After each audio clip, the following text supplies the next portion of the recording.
ఏపీకి కేంద్రం ప్రకటించిన ప్రత్యేక ప్యాకేజీకి 15 రోజుల్లో చట్టబద్ధత వచ్చి తీరుతుందన్నారు కేంద్ర మంత్రి వైఎస్ చౌదరి. స్పెషల్ స్టేటస్ ముగిసిన అధ్యాయం అని మరోమారు స్పష్టం చేశారు. చట్ట ప్రకారం రాష్ట్రానికి రావాల్సినవి తీసుకొస్తామన్నారు వైఎస్ చౌదరి. సమావేశాల గురించి రివ్యూ చేయడం జరిగింది.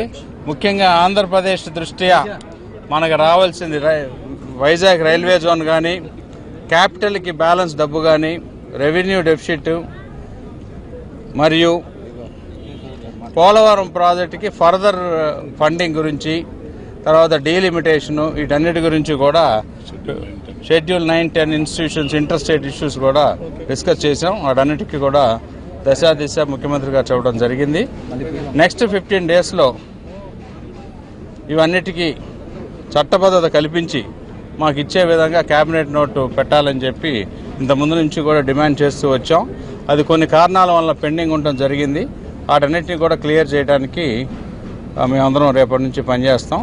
కాబట్టి స్పెషల్ ప్యాకేజీలో ఏదైతే వాళ్ళు ఒప్పుకున్నారో అవి చట్టబద్ధత గురించే, కానీ స్పెషల్ కేటగిరీ స్టేటస్ అనేది ఎలాగైనా 12th ప్లాన్ అయిపోయింది కాబట్టి అది ముగిసిపోయిన చాప్టర్ అనేది మాత్రం క్లారిటీ తీసుకున్నాం. ఇప్పుడు వైసీపీ వాళ్ళు కొండ మీద ఏదో కావాలని చెప్పి అడుగుతారంటే మేము సమాధానం చెప్పలేం కదా.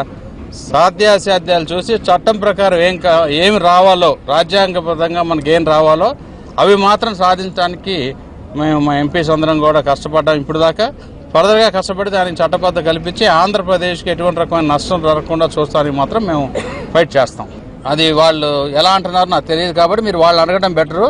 చట్టబద్ధత వచ్చి తీరుతుంది అని నేను చెబుతున్నాను గట్టిగా. 15 రోజుల తర్వాత వచ్చి కలవండి నన్ను. 15 ఫిబ్రవరి లోపల ఎట్టి పరిస్థితుల్లో చట్టబద్ధత తెప్పించి తీరుతాం, అందులో అనుమానం లేదు. వాళ్ళు చేసుకుంటే చేసుకోనండి. వాళ్ళ రాజీనామా గురించి మమ్మల్ని మేము సమాధానం చెబుతాం. మా గురించి మమ్మల్ని అడగండి, మా పార్టీ గురించి మమ్మల్ని అడగండి. మా చంద్రబాబు నాయుడు గారి నాయకత్వంలో చట్టబద్ధత తెప్పించేస్తాం, రాష్ట్ర ప్రయోజనాలకు అన్ని చేపించి తీరుతాం. ఇంతకుముందు కూడా చెప్పాం కదా, 14-15లో డెఫిసిట్ మనీ గురించి చెప్పాం, 8,800 కోట్లు చెప్పాం, తెచ్చాం కదా. ఇంతకుముందు కూడా పోలవరం చెప్పాం, తెచ్చాం కదా. అలాగే ఇది కూడా తెచ్చి చూపెడతాం. ఓకే. సమావేశాల గురించి రివ్యూ చేయడం జరిగింది.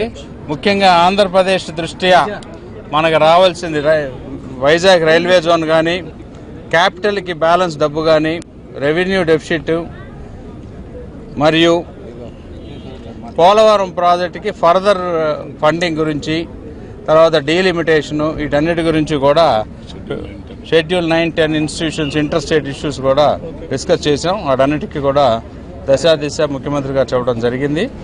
నెక్స్ట్ 15 డేస్లో ఇవన్నిటికీ చట్టబద్ధత కల్పించి మాకు ఇచ్చే విధంగా కేబినెట్ నోటు పెట్టాలని చెప్పి ఇంతకుముందు నుంచి కూడా డిమాండ్ చేస్తూ వచ్చాం. అది కొన్ని కారణాల వల్ల పెండింగ్ ఉండడం జరిగింది. వాటన్నిటిని కూడా క్లియర్ చేయడానికి మేమందరం రేపటి నుంచి పనిచేస్తాం.